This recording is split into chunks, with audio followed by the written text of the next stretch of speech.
sometimes you're going to encounter an exponential equation where there's more than one exponential in the equation. So if you look at this equation, you can see that what we've got is a 4 to the x and a 2 to the x in this equation. So unless you can somehow write them as the same term and bring them together, we're gonna have to look for a slightly different strategy than what we were doing in the previous video.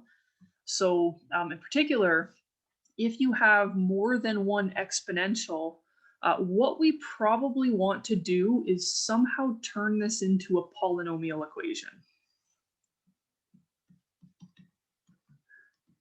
So turn it into a polynomial equation. So what we're going to want to do is relate them to each other.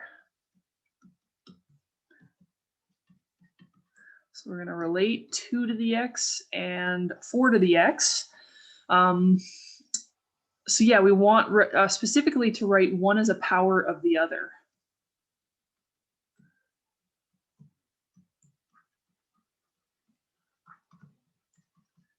So 2 is the smaller base, so we're probably going to want to work with base 2.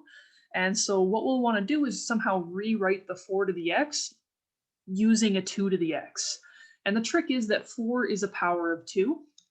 So since 4 equals 2 squared, we've got that 4 to the x can be rewritten as 2 squared to the x, or 2 to the 2x, or if we kind of do the same trick but in reverse, 2x squared. So what we can actually do is now rewrite this equation with 2x squared minus 3 times 2x minus 10 is 0. And we're still not there, but this is bringing us a little bit closer. So now what I'm going to do is a little bit of a substitution to try to make this equation look a little nicer for us. So now what I'm going to do is let y be 2 to the x. And so I'm going to rewrite my equation with that y. And so what I'm going to get is y squared minus 3y minus 10 equals 0, right? So that 2x squared is just y squared now.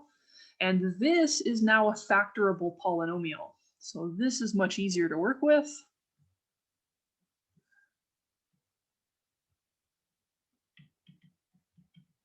Even if it weren't factorable, we could use a quadratic formula on it. It's something that we know how to solve. So we're going to solve for y.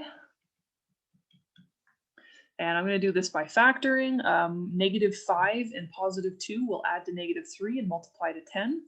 So it'll be y minus 5 times y plus 2 equals 0. And so I'm going to just rewrite my solutions over here. And so we get y equals 5 and y equals 2, -2, sorry.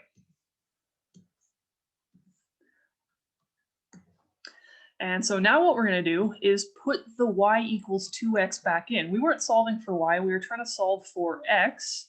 So we're going to put this back in for my y's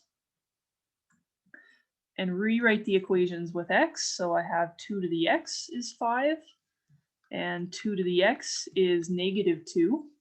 Hopefully you know to reject this one, right? We can't have a negative output for an exponential. So there's no solution on that one. But the other one, now we've just got a pretty simple exponential equation we can solve using the same techniques from before. So I'll use a ln both sides. So we end up getting x equals ln 5 over ln 2. And that would actually be the only solution for this. So yeah, anytime you encounter an exponential equation where there is more than one of those exponential terms and they look different, you're probably going to need to somehow manipulate it into a polynomial like we did down here. And that's going to be your strategy.